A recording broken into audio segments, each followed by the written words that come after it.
If you've just joined us, you're watching the news at 10 live on Channels Television Lagos. A quick reminder of our top stories. Inspector General of Police orders overhaul of security on highways in the southern part of the country.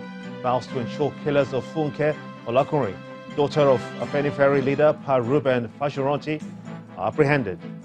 Prominent Nigerians expressed outrage over the killing of Mrs. Funke Olakunrin as Governor Kayode Fayemi and former Governor Olusegun Mimiko call for new strategy and political will to end insecurity.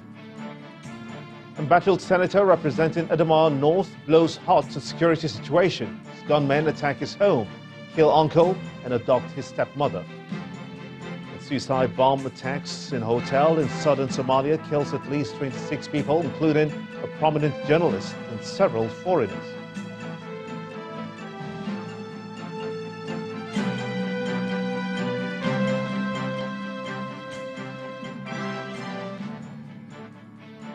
For more information on our top stories and others, please visit our website is channelstv.com and on youtube.com/channelsweb, which has our videos for your shows.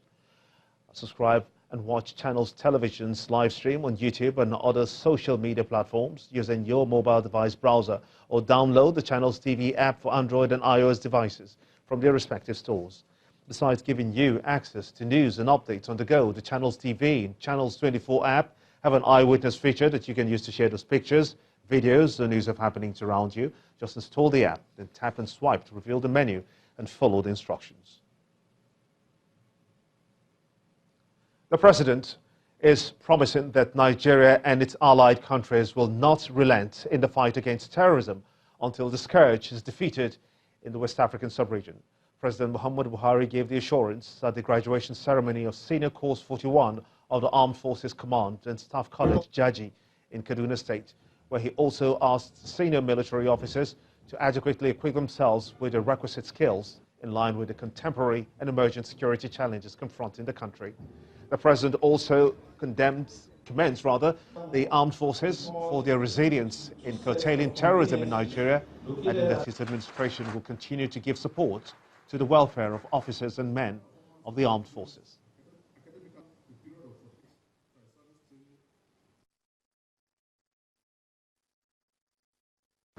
The federal government will continue to give priority to the training and welfare of officers and men of our armed forces, including this eminent institution. This is not only because we salute their courage and sacrifice for the security and stability of our country, but also because the armed forces of Nigeria have continued to be the bastion of the unity of Nigeria. I must again commend the armed forces of Nigeria who continue to provide prompt responses to the numerous security challenges facing our country. We are responsible to Boko Haram insurgency, banditry, militancy, kidnapping, as well as activities of separatists and armed militias, among others, have been very commendable. Nigerian Armed Forces has also committed huge resources towards stability of the West African sub-region and world peace in general. Nigeria, President Muhammadu Buhari, of the federal. The Edo State House of Assembly should be left to deal with its issues. This is the view of the senior advocate of Nigeria, Adeyinka Olumide Fasika, who says that the House of Assembly as currently constituted can still sit, even though the situation is not as contemplated by the Constitution. The senior lawyer spoke in an interview with our judiciary correspondent, Shola Shoile.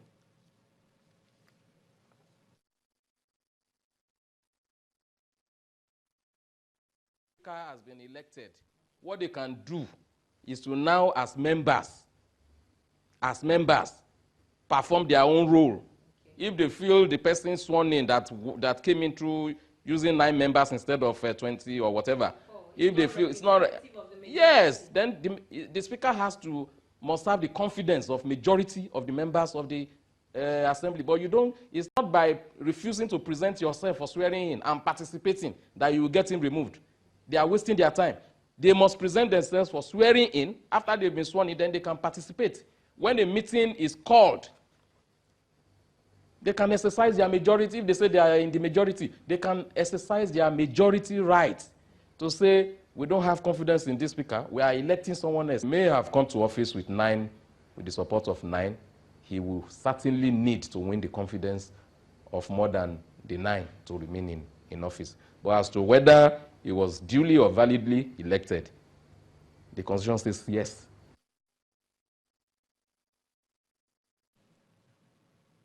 The resolution of the Benin branch of the Nigeria Bar Association, the NBA, to withhold legal representation for kidnapped and armed robbery suspects in the state has remained in force for over 2 months now.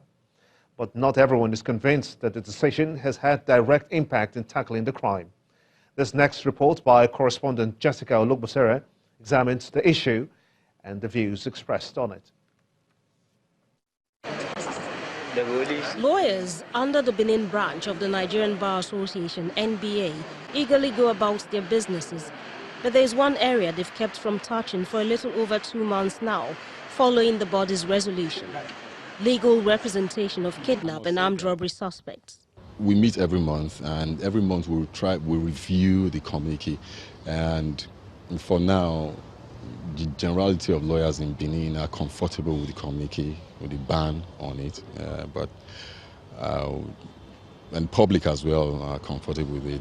For the law enforcement agencies, the NBA's directive does not seem to have reduced the criminals' interest in kidnapping and armed robbery.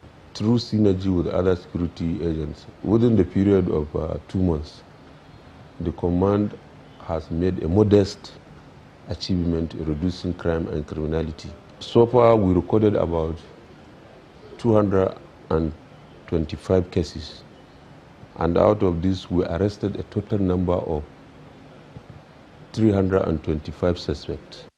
As of the end of May 2019, there were 2,029 suspects in the state's prisons awaiting trial. The high number of inmates is one the Nigerian Prison Service Edo State Command has to deal with. As it is now, without this legal representation, we have increased congestion of the prison, which already congested, as we know. The prison is highly congested with awaiting trial persons, not convicted persons. Managing human psychology in that respect is an issue. Managing the inmates, that becomes our own internal pressure and activities to handle.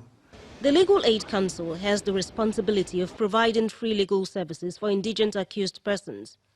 The NBA's resolution affects this role. Statutorily, lawyers are to represent maybe inmates pro bono. But now what I'm saying now is, we belong to NBA, and it's an NBA resolution. What makes up the NBA is the lawyers that make up it. If they come together and say, do not represent them, I think it's for a while. We'll keep to it. This lawyer knows the enormity of the effects of kidnapping on the victim. Recently, he was kidnapped in front of his house with his children watching helplessly. The 6 hours he spent with his abductors have taught him lifelong lessons, not only about loss of freedom, pain and uncertainty, but also strategies the country could take to reduce crime. The injuries are healed, but the psychological impacts remain. The police should be well equipped. There is no reason why an AIG zone will not have an helicopter, a gunship that can cross the zone in maybe 30 minutes. Local government has security votes. So, and local government are divided into wards. So why not form vigilantes in each ward? It was once done in Anambra State. Then they put them on the salary, whether it's 20,000 naira. Every community police is wards. The private security firm, some should be licensed to carry arms. They will train personnel better and arm them. Important points to be looked into for a secure society, which the NBA through its resolution is campaigning for, as they note that kidnapping and armed robbery do not endanger only lawyers, but society as a whole. Jessica Olugbusere, Channels Television News. The Vice President, Professor Yemi Oshibajo, is asking the Niger Delta Development Commission, the NDDC, to re-energize to meet up with the demands of fostering development in riverine communities. Professor Oshibajo mentioned this at the inauguration of the road projects executed by Governor Ifeanyi Okowa's government in the creeks of Delta State. The Vice President explains that the gesture is also in line with the federal government's vision of engaging oil-producing communities. Our correspondent Vivian Oramadike reports. Vice President Yemi Oshibajo arrives the Osubi airstrip, received by Governor Ifeanyi Okowa, security agencies, traditional rulers, and other top government functionaries. From the airport, his first port of call is Obotobo community in Ogulawa Kingdom, Burutu local government area.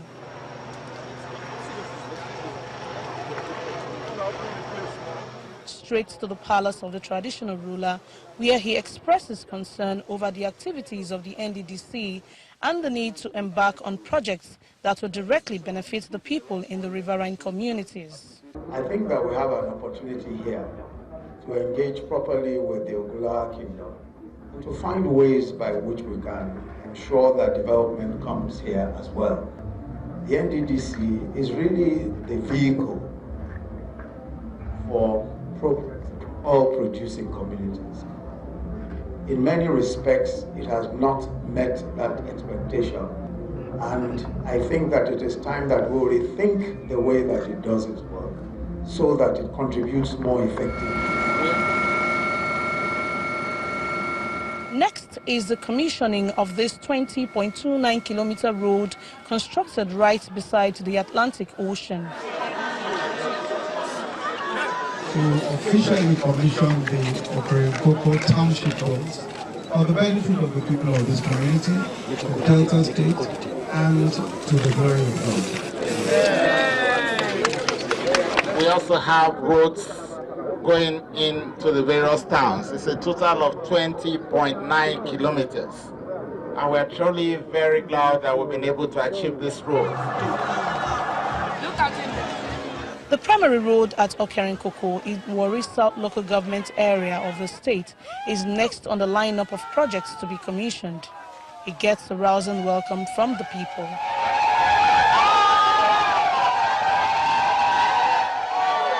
Professor Yemi Oshibajo has always been one for peace in the region since 2015. His presence here, identifying with projects scattered around various communities in the creeks, may seem like a reassurance that the federal and state governments are on the path to continue to develop communities in the riverine areas. Vivian Oramadike, Channels Television News. When the News at 10 returns, economic analysts forecast mixed inflation rate expectation for the month of June, ahead of official data from the National Bureau of Statistics, the NBS. That's some business news.